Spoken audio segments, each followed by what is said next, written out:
Hello again, everybody. It's Takedown, Scott Casper. We continue our coverage of the sport. This time we head to, Northwest Iowa. Buena Vista University Athletic Director Kristen Aber has announced the hiring of one, Jeff Breese. He joins us now, the new head wrestling coach for BVU, Jeff Breese. Jeff, how are you?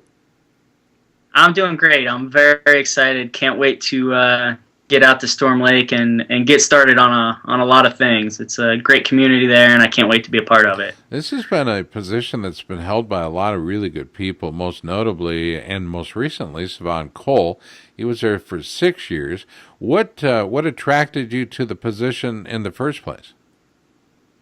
Well, I mean, there are a lot of factors early on. Looking for a head coaching position, and really, felt like D3 was a great route for me for that. I love the D3 model, and I felt like that was going to be the best fit for me to become a head coach and to move in and really run a program the way I wanted. But what made BV such a great fit was once I got there and got to know the people and got to know what the campus was all about. There's just so much support there. Everybody was excited.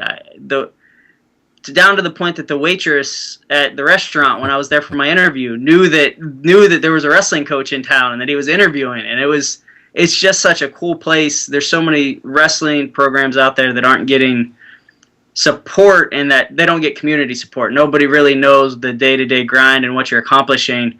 And everybody in the Storm Lake community is a big wrestling fan. I mean, the local bank has called me to congratulate me. I've had coaching jobs all over the country, and I've never had anybody from the local community reach out and congratulate me and just be truly, sincerely excited about the program. So that was one of the biggest things that sold me. That may be one of the big things I noticed early on, back when Al Baxter was both assistant athletic director there, longtime assistant athletic director and longtime head wrestling coach. Well liked, well respected, and I think they're still looking for the next Al Baxter. I truly do. Jeff Breese has accepted the position as the new head wrestling coach. Easy enough to do because Jeff is highly respected. He comes in with a tremendous amount of experience at a variety of different levels, including the NWCA. You were there helping to lead that organization into the wild blue yonder of what is now the internet age. What you learned there helped you become, I think, a better coach, a better SID. The job you did at both Rutgers and NC State, I think, was phenomenal. And I know you're going to be bringing a lot of those tools and talents to BV. How important was your past to them? I think it was pretty important. It's just one of those things that you need to learn to promote your program as well. Day to day, teaching your wrestlers how to wrestle. There are tons and tons of guys that are very, very good at that. But there are not as many in the sport that we probably need that are truly good promoters of their program. And I'm not sure that I'm the best out there by any means either, but it's something that I take very seriously, and I make it a point everywhere I've been to try and, with my media background, try and get as much media exposure for the team as possible. People need to understand what you're doing and try to get people rallied behind and excited about what you're doing. It's not just your wins and loss records. I mean, that's going to matter a lot too. The more you're winning, the more excited people are going to be. But if they don't know that you're even winning, then nobody's ever going to jump on the bandwagon and get excited for you. And that's a great point. I may have misidentified your role at NC State as that being of SID. It's more ops director. And ops director is so very, very important because it gives you an opportunity to manage a budget for a team, coordinate travel. You're huge in bringing that program up a bunch of levels. I mean, not just a level, but when it came to social media and video promotions, dude, you were on top of that to the point where everybody else around the area was a bit anemic in what they were doing. So it raised the level of everybody. How important is that going to be to the position at BVU? I think it's going to be huge. And let me first say we had a great staff of people at NC State, and Coach Beasley, Coach Kelly, Coach Pop, we all bought in and were fully invested. So, and that's why our social media presence grew the way it did. It wasn't just one guy. We bought in fully and made that commitment as a program. And that's, we actually went as far as we have a business model for our social media. And I plan to bring something like that with me to BV. But I think it's going to be huge to what we're going to do and how we're going to get our name out there and how we're going to recruit, and so everyone understands the vision of the program and what direction we're trying to go. And it's not just this innocuous thing, hey, you should come and wrestle at BV. There's going to be an understanding and the type of person that we're looking for and the goals that we're trying to reach through, and that all goes through social media. And then to your point of the budgeting and the travel, and I learned so much in my time at NC State. That's truly what made me able to believe that I could be a head coach. I knew a lot of wrestling prior to coming to NC State, but being the ops guy and handling all the behind the scenes, that was the biggest next step that I needed to truly believe I could run a program and run it successfully. You bring up good points. Now, I want to go back to something that you said earlier, that you really like the Division III model. I think what I've noticed about the Division III model is that it allows the coach, I think, a better ability to take a hands-on approach to helping a young person, one of the members of the team, or all the members of the team, reach that next level, not just on the mat, but in life. I mean, it's such a family, much more so, I think, than any other level. Perhaps NAI could rival.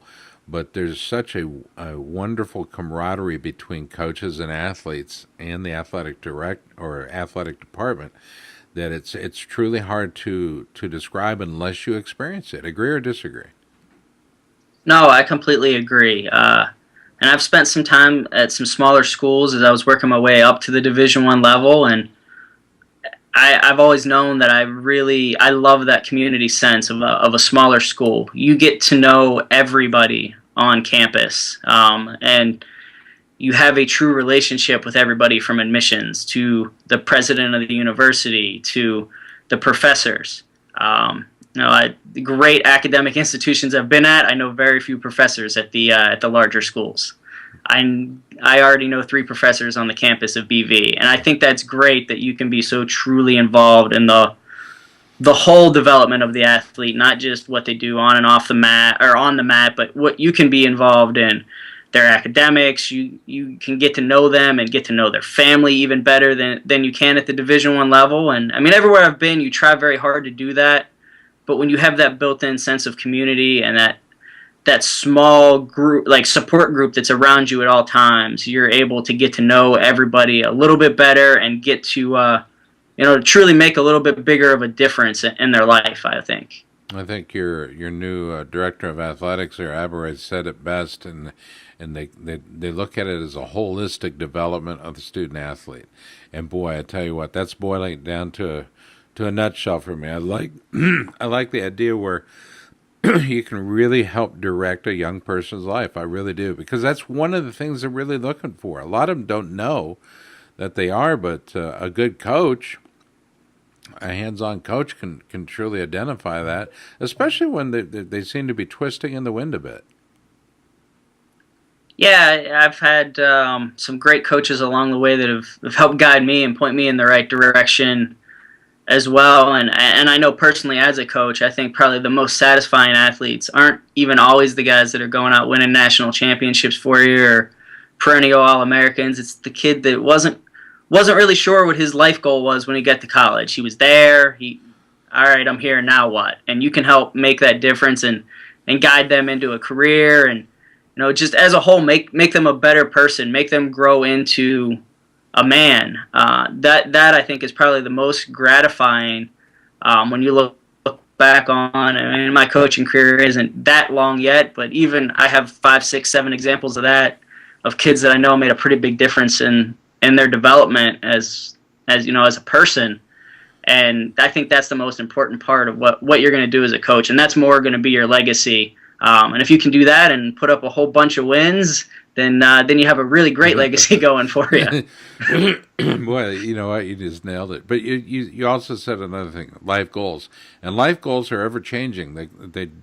They seldom remain static, and an individual with a static life goal can run into perhaps a sense of boredom or sense of sameness. Well, it's not been your coaching career or your career track that has been one that has been static. You started in the coaching field back in 2006 at Seton Hall University. That university didn't even have a wrestling program. You helped start that up. And that had to have been a positive experience. And then moving on to Penn State New Kensington in 2009, and then Northern Illinois University as well. Those were some, I think, it's almost as if I could chart your career. You know, I was keeping track of you, and none of it surprised me. I don't know if any of it surprised you, but it was pretty cool watching you build. And this next step, it seems to me, this could be an excellent landing spot for you. Do you feel that?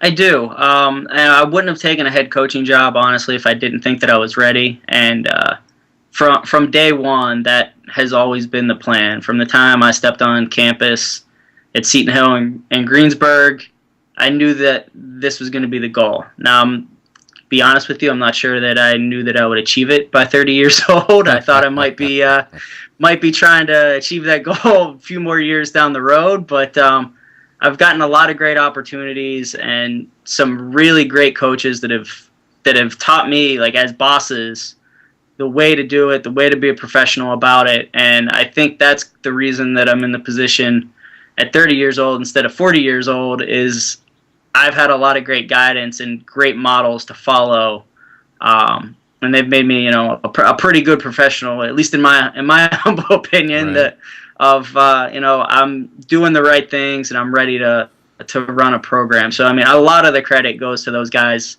I'm very excited to take over, but I would be very remiss if I didn't talk about the Pat Papalizios, the Ryan Ludwigs, Chris Elliott, and Dave Murray, my AD at Penn State New Kensington, gave me a lot of room to run and learn and make mistakes. And those guys are, you know, a big reason why I'm where I'm at right now. You know, I think the sport of wrestling is probably best at allowing people an opportunity to make mistakes in their growth without making a big deal out of it. I mean, that's why we're all here, to learn, to get better. You obviously learned and got better in recruiting. You were part of 4 top 30 national recruiting classes, including one of them that was ranked in the top 5, and dare I say perhaps 2 that were ranked in the top 5. One wasn't physically in the top 5, should have been. But I guess my question to you then would be, how does all that recruiting effort and experience, how does that come into play going from a D1 program now to a D3 program? How does that come into play? How does that change?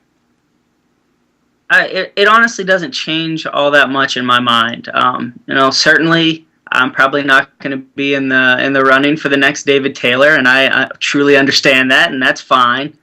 But it's about finding kids that have the right fit to what you want to do. And I know almost every coach talks about fit, but that's truly what it is. And then as a recruiter, you have to be able to identify that type of kid and then make them understand that your program has what is actually the best fit for them. Because everybody's trying to go get kids, and everybody's going to, you know, try and have their little sales pitch, and this is the best way, and this is the best way for you. You have to make a connection with a kid through the recruiting process. And once you make that connection, they start to trust in what you're doing, and they truly understand what your program's about. And that's what we did a lot of at NC State, where kids truly understood what the program was about. It wasn't just a big sales pitch and smoke. They truly understood what the program was going to be about, and they committed to that, not just some Kellers or a scholarship amount. It was because they believed in what the program was about. And that's what you have to do in Division III. There's not going to be a scholarship amount, obviously. So you sell your program, truly what it's about and what you're going to get as a student athlete coming to BV. That's that will be my approach. And I mean, I've learned from some really good people on how to get that message out there in the most efficient and effective way, so that the kid truly understands that. And I think you nailed it. It is about the overall experience. Buena Vista has a strong tradition wrestling, but it also has a very strong tradition as far as the students that they produce.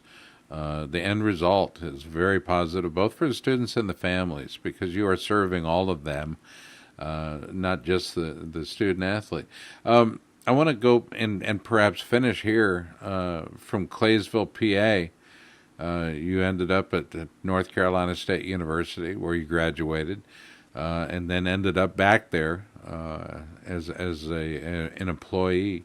But you were a 3-year starter for the Wolfpack, and prior to that, you earned that spot by incredible performance on the mat back in high school, where you were a Pennsylvania high school state champ. I can only go back to your freshman campaign, where you went on that unbelievable tear of 41-0. You had to have thought at the time you were a giant killer, and I think you're being recognized for being a giant killer now, because tonight the Penn State Sports Hall of Fame is going to be inducting you into those hallowed halls and into the great memories to recognize your 105-9 career. All I can do is congratulate you, and I want to go back to your first loss. What was that like? How devastating was that first loss in high school? And how fresh is that thought of losing still in your mind?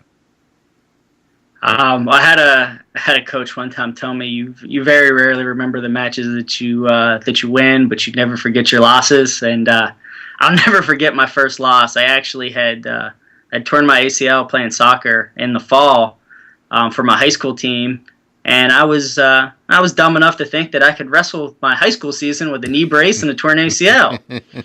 Practice was going great. Thought I was going to be fine. I'm up like 13 points in the first match of the season. Go to shoot a double leg, and my knee gives out. And that was my first high school loss, and subsequently the end of my sophomore year as well, which was kind of a story that followed me throughout my high school and college career, some injuries. But yeah, I remember that very, very clearly. I thought it wasn't going to be a problem. I was dumb enough to think that a torn ACL wasn't a big deal, and I was going to be just fine. You've always been a pretty high-level athlete, though. You've never been afraid to get out there and get after it, and that has translated well into your career.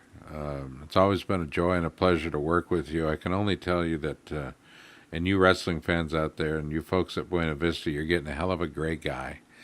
It's going to be a tremendous coach for BVU. And again, the history there, going back to my time with Al Baxter and my family that's attended there.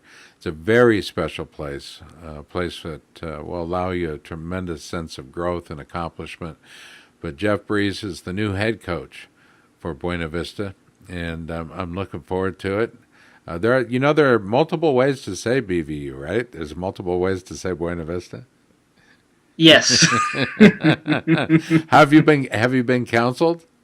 They told you? I've been working on it. I'll just say that. Okay. All right. Well, once you land on your way of saying it, let us know. But we're going to do our best to continue to cover you.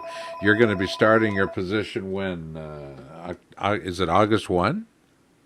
I officially start August 1. I'm kind of doing some double duty between now and August 1, finishing up things with the Wolfpack wrestling camps and trying to hand things off at NC State to the next guy, hopefully in good order.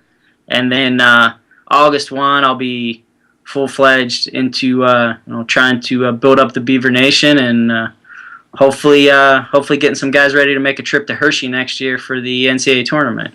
I can only tell you that I believe that the man that takes that spot that you're departing from will be, the position will be in good standing when you leave.